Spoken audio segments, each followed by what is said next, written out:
अब आपने वही बात की कि हम दिल की बात कहते हैं, तो दिल की बात तो ऐसी कड़वी है कि हम कवि लोग क्या चाहते हैं, मैं क्या चाहता हूँ कि देश में नेता कैसा हो। मैं ऐसा नेता चाहता हूँ कि जो साइकिल से चलकर, आपने भगवा की बात कर दी थी लेकिन जैकेट मेरी भगवा रंग की नहीं है, साइकिल से चलकर हाथी पर चढ़कर, साइकिल से चलकर हाथी पर चढ़कर, हैंडपंप से पानी भरकर, झाड़ू से सफाई कर, कमल का फूल हाथ में लेकर भारत माता के चरणों में चढ़ाता है। हम कवियों को तो बस वही नेता भाता है, पर ऐसा नेता मिल नहीं पाता है, क्योंकि सर्वदल संतुष्ट करने वाला नेता अभी कोई समझ में नहीं आता है, अभी कोई समझ में नहीं आता है। ऐसे नेताओं का राजनीति से नहीं नाता है, ऐसे नेताओं का राजनीति से नहीं नाता है। वो नेता अब यहाँ नहीं है जो कि सभी को संतुष्ट कर सकें, सब विचारों को संतुष्ट कर सकें। अब तो स्थिति यही है कि हम लोगों के पसंद का तो नेता आना ही नहीं है। बस जब हमारी पसंद का नहीं आना है तो जैसी जनता चाहे वैसा ठीक। मैंने आपसे पहले ही निवेदन किया था, ये सारे समीकरण टूटे हुए हैं। मोदी हाँ या ना। नमस्कार साथियों, मैं हूं हाथरस लोकसभा क्षेत्र में और मेरे साथ में हैं आशु कवि श्री अनिल कुमार बोहरे जी। और कई बार ये वाह वाह क्या बात है कार्यक्रम में भी आ चुके हैं। काका हाथरसी जी के शिष्य हैं और उन्हीं के साथ में ये राष्ट्रीय नहीं बल्कि अंतर्राष्ट्रीय कवि सम्मेलनों में भी भाग ले चुके हैं और पहुँचे हैं। चूँकि लोकसभा का जो चुनाव का जो बुखार है वो सर चढ़कर बोल रहा है। कुछ ही घंटों बाद टिकट की घोषणा होने वाली है और आइए हाथरस पर हम बात करते हैं कि आपका प्रत्याशी कैसा हो। सर, आपका स्वागत है। और कभी मंचों से महिला सशक्तिकरण पर काफ़ी काम किया है आपने, एक नहीं दो नहीं कई दर्जन महिला शक्ति को आगे बढ़ाने की कोशिश की है, वो चाहे कवि क्षेत्र में हो या राजनीति के क्षेत्र में हो। तो मैं आपसे पूछना चाहता हूँ, आरक्षण को लेकर आपकी क्या राय चल रही है? महिला आरक्षण तो देश में नारी सशक्तिकरण के लिए स्वीकार किया गया है कि जनप्रतिनिधि 33% महिलाएं होनी चाहिए। तो अभी तो बहुत कम है, इसमें जितना ज़्यादा महिलाओं को मौका दिया जाएगा उतना जो लक्ष्य है वो पूर्ति होगी उसकी। महिला सशक्तिकरण के लिए महिलाओं को अधिक सीट देने का स्वागत है। अभी उतना कोई भी दल नहीं दे पा रहा है, लेकिन आगे उम्मीद है कि वो जो प्रतिशत है वो बढ़ेगा।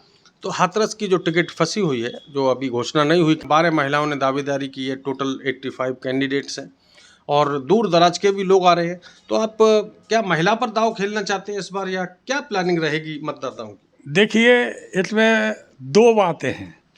एक तो यदि महिला को हाथरस से टिकट मिलती है तो हम तो कवि हैं, हम तो ये कहेंगे महिला को मिली तो मज़ा आ जाएगा।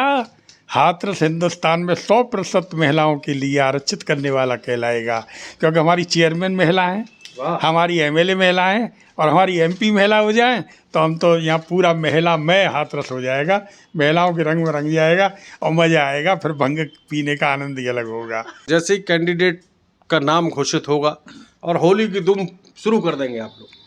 हाँ, ये तो बहुत अच्छा रहेगा। राधा कृष्ण की होली है, कृष्ण ने गोपियों को महत्व दिया है।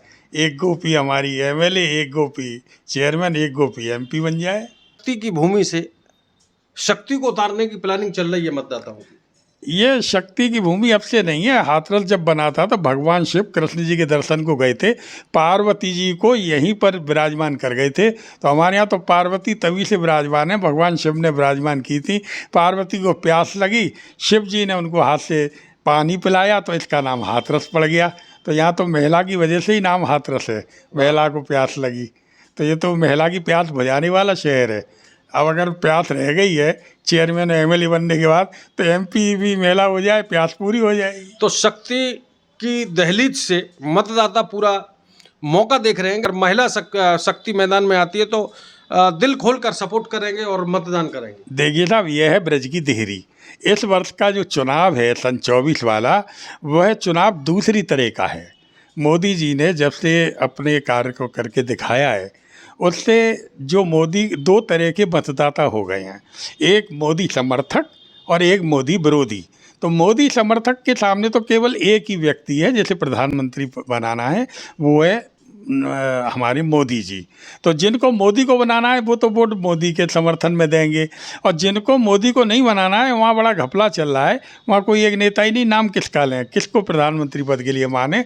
ये एक ऐसा बिंदु है कि मोदी अथवा फिर कौन में मामला मौन, जब मौन तो भैया मामला गड़बड़ है। इसलिए हालात हाथरस के तो यही हैं कि यहाँ कैसे को भी किसी को भी टिकट मिले, जीतना मोदी को है, मोदी के प्रतिनिधि को जीतना है, अब वो चाहे कोई भी हो। सुनने में आ रहा है कि यहाँ के जो मतदाता हैं या लोकल लोग हैं वो कह रहे हैं साहब क्षेत्रीय प्रत्याशियों को नहीं उतार रहे, बाहर के लोग आकर लाभ ले जाते हैं और वोटर्स हैं वो ठगा सा महसूस कर रहे हैं। ऐसा है कि ये जो अत्यधिक जागरूक लोग हैं वो कह रहे हैं, और जागरूक लोगों की चुनाव में नहीं चलेगी, क्योंकि किसी ने कहा है कि लोकतंत्र मूर्खों पर मूर्खों द्वारा शासन है। इसलिए ज़्यादा विद्वानों की बात इसमें नहीं चलती है। इसमें तो चुनाव के समय बस एक रॉ होती है, और रॉ इस समय जो है वो दो ही बात की, या तो मोदी समर्थन या मोदी विरोध। प्रत्याशी कैसा भी हो, अंदर का हो, बाहर का हो, हाथरस का हो, बम्बई का हो, जिसको मोदी को वोट देना है वो तो भाजपा के ही प्रत्याशी को वोट देगा, दूसरे प्रत्याशी को मोदी विरोधी वोट देंगे। यही स्थिति रहेगी, प्रत्याशी चाहे महिला हो या पुरुष हो, वो हाथरस का हो या बाहर का हो। भौरे जी, ये तो रही आपकी के साथ आप भगवा में रंगे हुए हैं और भगवा की बात कर रहे हैं। जो गठबंधन है, जैसे समाजवादी पार्टी हुई या कांग्रेस हुई या और अन्य कुछ दल हुए मिलकर, तो क्या लग रहा है आपको, ये जो चुनौती है वो घमासान होगी या स्वीप कार्ड खेलेंगे आप? इस बार लगता नहीं है कि हाथरस में कोई मुकाबला है। हाथरस में एक तरफा है, यहाँ कोई मुकाबला नहीं है। यहाँ तो बस जिस दिन मतदान होगा उस दिन की प्रतीक्षा ही रहेगी, वरना चुनाव में लोग तो खड़े होंगे, संघर्ष भी करेंगे, अपने अपनी बात भी कहेंगे, सबकी मीटिंग होंगी, बातें भी सुनी जाएंगी, सब कुछ सुना जाएगा। लेकिन एक्चुअली इस समय मोदी जी इस प्रकार के दिमाग में लोगों के में छा गए हैं कि हाँ, अगर विपक्ष ने किसी एक का प्रधानमंत्री के लिए नाम घोषित कर दिया होता तो टक्कर हो सकती थी। अब क्योंकि पता ही नहीं विपक्ष में कौन आए, वहाँ 10 जने प्रधानमंत्री बनना चाहते हैं, तो ऐसी स्थिति में जो एक स्थिति क्लियर है कि यहाँ तो मोदी जी ही बनेंगे, वहाँ मुझे कुछ ज़्यादा होता हुआ नज़र नहीं आ रहा।